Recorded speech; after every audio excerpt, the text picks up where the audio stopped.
Assalamualaikum warahmatullahi wabarakatuh.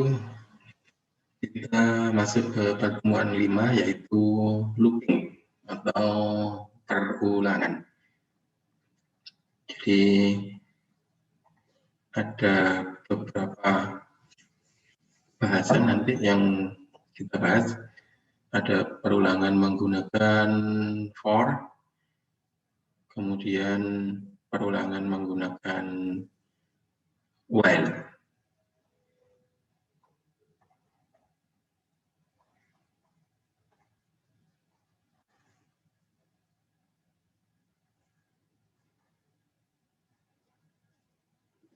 Oke, yang pertama, instruksi pengulangan atau repetition adalah instruksi yang dapat mengulangi pelaksanaan sederetan instruksi lain secara berulang kali. Jadi nanti ada statement yang akan dikerjakan, dia akan diulang-ulang terus sesuai dengan persyaratan atau kondisi yang ditentukan. Kemudian struktur instruksi perulangan pada dasarnya terdiri atas, jadi bagian-bagian dari program fungsi perulangan itu kondisi perulangan. Jadi ada kondisinya pasti, yaitu suatu kondisi yang harus dipenuhi agar perulangan dapat terjadi. Jadi ada kondisi yang harus dicek. Kalau kondisi itu terpenuhi, maka dia akan mengulang statement yang akan dikerjakan. Yang kedua, atau bodi perulangan, yaitu deretan instruksi yang akan diulang-ulang pelaksanaannya. Jadi bodinya perulangan itu statementnya tadi yang akan kemudian ada pencacah counter perulangan. Jadi ini berapa kali nanti perulangannya itu dijalankan. Nah, itu pasti ada yang namanya pencacah atau counter. Itu suatu variabel yang nilainya harus berubah agar perulangan dapat terjadi dan pada akhirnya membatasi jumlah perulangan yang dapat dilaksanakan. Jadi nanti batasan awal dan batasan akhir itu tergantung dari counter dari perulangan masing-masing. Bentuknya seperti apa? Nah, dia sebagai variabel aja. Variabel yang di counter nanti kemudian dicek pada sebuah kondisi. Tujuannya apa? Supaya perulangan itu dapat terjadi. Nanti kalau lupa melakukan counter, nanti program kita akan error, ya, akan nge-lag. Memori kita akan penuh dengan deretan instruksi, sehingga akan nge-lag. Oke, itu beberapa definisi. Nah, kita menggunakan Python kemarin. Bentuk perulangannya ada perulangan for. Perulangan yang mengerjakan bagian pernyataan yang sama secara berulang-ulang berdasarkan syarat atau kondisi yang ditentukan. Jadi pasti ada kondisi yang ditentukan. Kemudian ada perulangan while. Perulangan yang mengerjakan perintah selama kondisinya benar. Jadi ada kondisi yang dilakukan pengecekan, kalau dia benar akan menjalankan perintah. Kemudian ada loop bersarang atau nested loop. Jadi ada for di dalam for, kemudian ada while di dalam while, itu namanya nested loop. Oke, kita pahami satu persatu. Nah, yang pertama perulangan for. Bentuk umumnya seperti ini, for, kemudian nama variabelnya, kemudian in range. Range-nya berapa. Kemudian dia akan menjalankan statement yang akan dikerjakan. Variabel adalah sebagai nilai awal. Fungsi range sebagai counter pada perulangan for. Jadi perulangan for itu akan dipakai ketika kita sudah tahu batas dari perulangan. Jadi batas awalnya berapa, batas akhirnya berapa. Nah, itu kita menggunakan perulangan for. Contohnya apa? Misalkan, tolong saya dibantu untuk menyetop taksi sebanyak 10 kali. Nah, itu kita sudah tahu batasan akhirnya adalah 10. Cuman kalau temannya diganti, tolong saya dibantu untuk stop taksi sampai dapat taksi yang kosong. Nah, itu kita tidak tahu proses berakhirnya perulangan itu sampai kapan. Bisa aja cuma sekali sudah dapat taksi, bisa aja lebih dari 10 kali kita dapat taksi.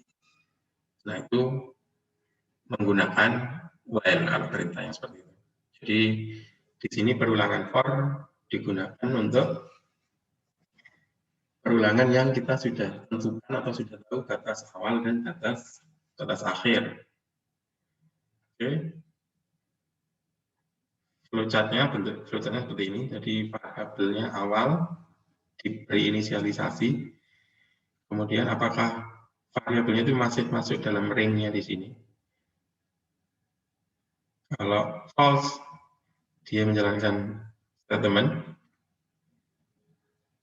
Kalau true, nah dia menjalankan perintah berikutnya. Kalau setelah menjalankan statementnya di sini, maka dijumlahkan var-nya itu. Var sama dengan var plus n. Ini sebagai counternya tadi pun saja. Kemudian baru naik lagi. Apakah dicek apakah nilai var-nya sudah sama dengan range.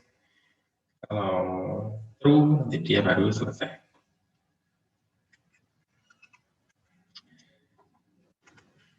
Nah, ini contohnya perulangan for untuk mencatat bilangan 1 sampai 5. Nah, coba.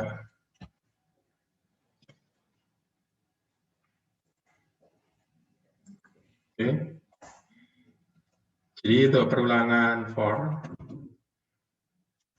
kemudian nama variabelnya terserah. Biasanya i untuk menentukan dia integer, awalnya seperti itu. For i in range, nah ini ada 3 parameter yang diisi. Kalau saya isi 1 parameter, itu kan 5. Kemudian print i. Nah, nanti yang dijalankan adalah 0 sampai 4. Jadi 5-nya nggak ikut. Jadi ada batasan di bawahnya. For i in range 5, 0, 1, 2, 3. Nah, kalau di contoh tadi, kalau mencetak angka 1 sampai 5, gimana? Ya tinggal i-nya ditambah 1 yang dicetak. 1, 2, 3, 4, 5. Oke, jadi diperhatikan kalau diisi 1 parameter, nah dia akan menjalankan nilai i-nya adalah 0 sampai di bawahnya inputan range di sini. Tapi kalau saya isi 2 parameter, misalkan 2 sama 10. Oke, jadi ini yang pertama ini dia batas awal, yang di sini batas akhir. Nah, kalau di sini 2 parameter, nah di sini 2-nya ikut. Tapi batas akhirnya cukup sampai 9. Jadi 10-nya nggak ikut. Sama ketika kita isi satu parameter. Kemudian kalau saya isi 3 parameter, misalkan 2 boleh. Nah, ini ada keterangannya nanti ketika nulis. Nah, ini ada step. Jadi yang di sini, yang parameter ketiga ini adalah step-nya. Artinya dia adalah counter-nya itu. Tapi nggak dituliskan secara eksplisit di sini. Jadi dia akan mengcounter nilai i-nya itu 2. Jadi i sama dengan i plus 2. Gitu. Makanya kalau dijalankan, pertama 2, kemudian ditambah 2 lagi i-nya. Sehingga jadi 4. Nah, 2, yang pertama nilai i-nya 2, looping lagi karena step-nya 2, dia ditambah lagi. 2 plus 2. Masuk lagi nilainya 4. Begitu seterusnya. 4 ditambah 2, 6. 6 tambah 2, 8. 8 tambah 2, 10. 10 apakah sudah sama dengan range? Ya sudah, berarti keluar, dia nggak akan menjalankan untuk mencetak nilai I. Nah, itu untuk range ketika diisi 3 parameter. Berikutnya perulangan while. Perulangan akan terus dilaksanakan selama kondisi bernilai true atau benar. Jadi bentuk umumnya seperti ini, while, kemudian ada pengecekan kondisi, baru dia menjalankan statement yang akan dikerjakan. Cukup simpel aja sebenarnya ini flowchart-nya. Ada kondisi waktu dia jalankan statement, artinya dia akan menjalankan statement yang berikut. Perulangan while ada instruksi, jadi ada instruksi yang berkaitan dengan kondisi while, sehingga kondisi ini benar atau terpenuhi dan pengulangan bisa dilaksanakan. Jadi harus kita buat kondisinya itu bernilai benar agar statementnya bisa dijalankan. Ada suatu instruksi di antara instruksi-instruksi yang diulang mengubah nilai variabel perulangan agar pada saat kondisi perulangan tidak terpenuhi sehingga perulangan berhenti. Jadi ada batas akhir yang harus kita set di situ supaya nanti perulangannya itu bisa berhenti. Kembali ke tadi, kalau nggak ada yang seperti itu, programnya akan infinite loop, jadi akan melakukan perulangan-perulangan yang tak terbatas. Oke, ini contoh algoritmanya while untuk menampilkan angka 1 hingga 15. Dibuat inisialisasi angka sama dengan 1, selama angkanya kurang sama dengan 15, cetak angka. Kemudian ada counternya, ini jangan lupa, angka sama dengan angka plus 1. Ini supaya ada kondisi nanti dia tidak terpenuhi dan perulangan while-nya akan selesai. Jadi nilainya angka 1, kalau nanti ditambah terus 1 kan ada kemungkinan nilainya 16. Nah, ketika 16, dia sudah tidak memenuhi kondisi yang di sini. Apakah angkanya kurang sama dengan 15? Tidak, karena sekarang 16. Sehingga dia keluar dari perulangan. Kita coba yang menggunakan while. Deklarasi angka diisi 1 misalkan. While angka kurang sama dengan 15, maka print angka. Nah, kalau kita lupa, misalkan tidak ada counternya di situ, nah dia akan jalankan perintah terus.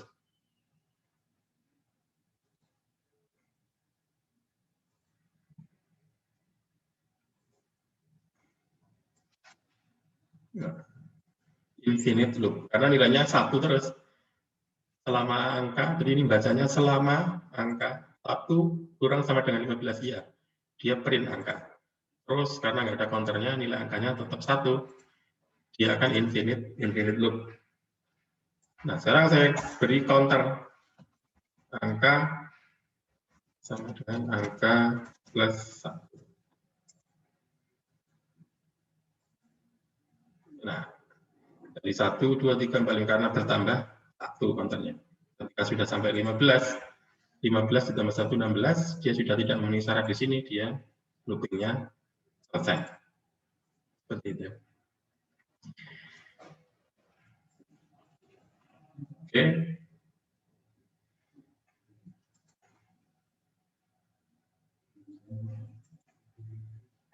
Oke, selamat pagi. Oke, biar lebih paham, saya beri print looping ini. Nah, jadi ketika sudah 15, sudah tidak memenuhi syarat, dia loopingnya selesai. Siap untuk menjalankan perintah yang berikutnya. Tapi bukan perintah yang di dalamnya perulangan while.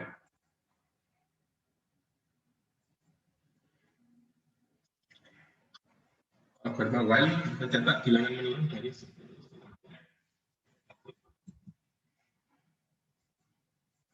Tinggal dibalik aja.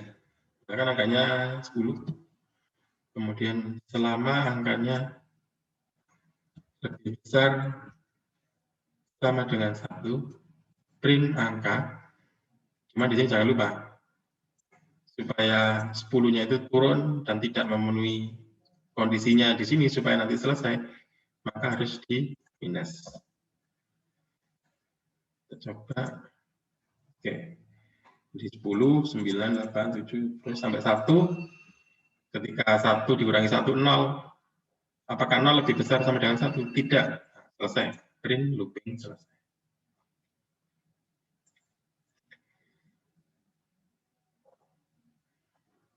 Oke, ini sama.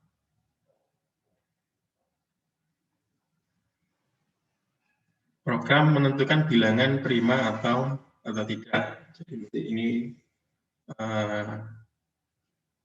kalian coba. Ini nanti yang jadi dasar untuk tugas, karena tugasnya mencetak bilangan prima. Kalau ini menentukan dia bilangan prima atau tidak. Kalau tugasnya nanti mencetak bilangan prima antara 1 sampai n.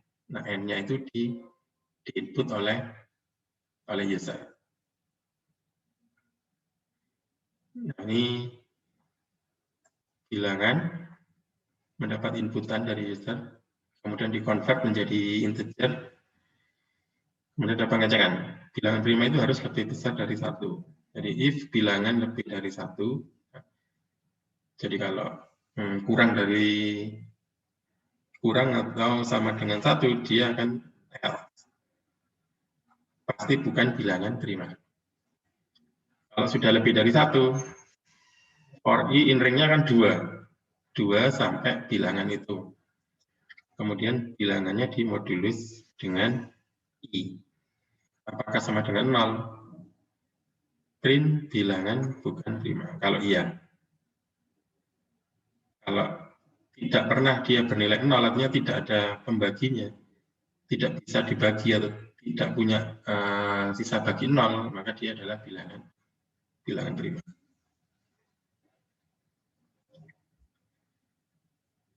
Oke. Nah, nanti contohnya sini. Diisikan inputnya, kemudian ada keterangannya. 137 adalah bilangan prima. 147 bukan bilangan prima.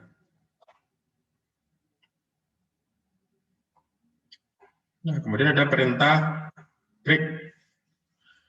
Berfungsi untuk keluar dari sebuah loop for atau while. Jadi kita bisa memberhentikan looping itu menggunakan perintah break.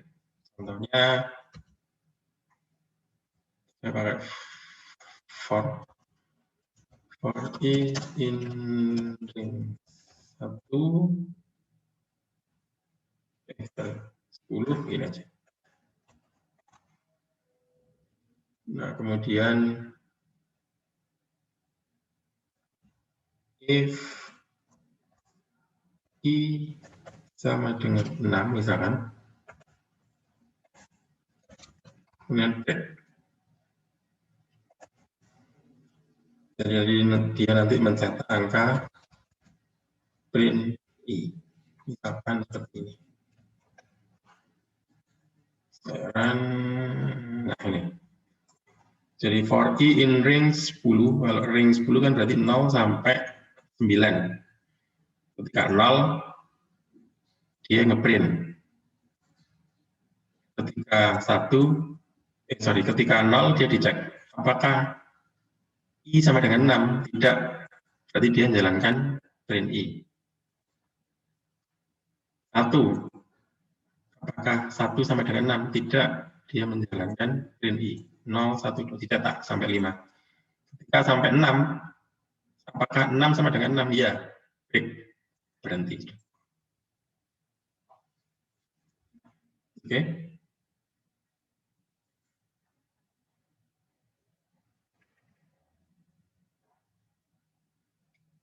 Nah, ini contoh dari break. Kemudian ada continue. Kalau saya ganti continue. Nah, 6-nya nggak akan tercetak. Jadi 0, 1, 2, 3, 4, 5, ketika 6, continue dia. Dia nggak ngeprint I-nya ini. Dilewati, 7, 8, 9. Untuk continue.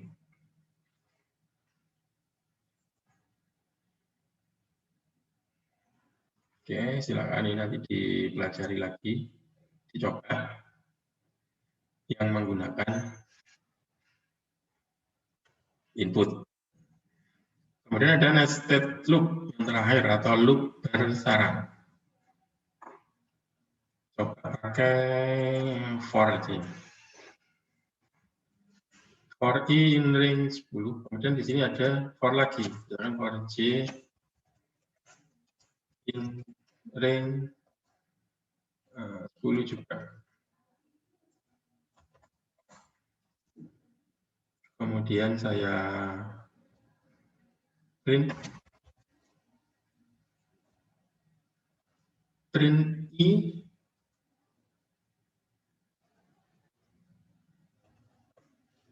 sama dengan I.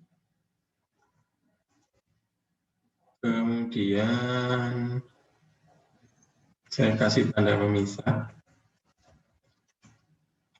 C sama dengan C.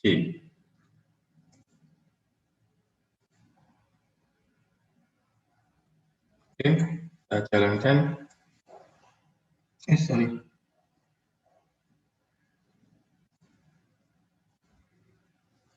STR I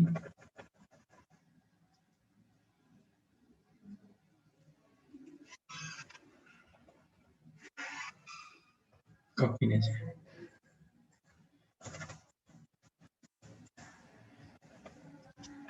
I sama dengan STRI,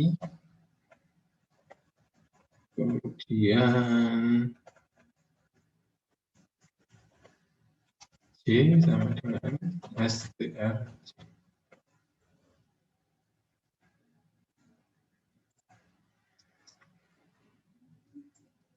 Nah, ini bentuk perulangannya supaya lebih paham. Jadi yang pertama dijalankan adalah I0. Di loopingnya dimulai dari I-nya dikerjakan dulu, I yang ke 0. Karena ring dari 10 kan 0 sampai 9. I-nya 0, kemudian masuk ke looping berikutnya. J-nya 0. Oke. Setelah itu lanjut apa? I-nya tetap, J-nya yang berubah. 0, 1, 2, 3, 4, 5, 6, 7, 8, 9. Ketika J-nya sudah mencapai batas akhir, 9, dia naik lagi, melanjutkan I-nya yang ke 1. Ketika melanjutkan I-nya yang ke 1, J-nya balik lagi ke 0. Jadi yang diperhatikan, di sini yang dikerjakan terlebih dahulu adalah looping yang paling dalam. Jadi yang looping J-nya ini dia akan dijalankan terlebih dahulu. Kalau sudah memenuhi batas akhir, maka dia keluar lagi menjalankan looping yang I. Ketika sudah I-nya nanti sudah batas akhir, J-nya sudah batas akhir juga selesai. Sehingga nanti di sini akan muncul I yang ke-9, J yang ke-9. Jadi I-nya sudah sampai looping yang 9, batas ringnya di bawah 10. Yang di sini juga di bawahnya 10. Jadi I-nya 9, J-nya 9. Sudah selesai. Itu untuk nested loop. Sama juga dengan ketika menggunakan while. Cuman untuk belajarnya lebih mudah menggunakan for kalau nested loop.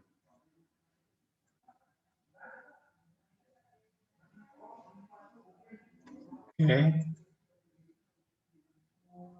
Akan nanti ini dicoba sendiri. Membuat program untuk mencetak bilangan genap 1 sampai 10. Nah, ini tanpa perlu modulus ya, kita bisa pakai start di sini. range-nya 2 sampai 12, step 2, 2, 4, 6, 8. Itu tak bilangan.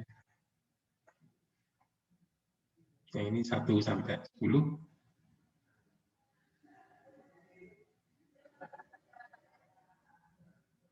Kemudian ada program untuk mencari rata-rata bilangan.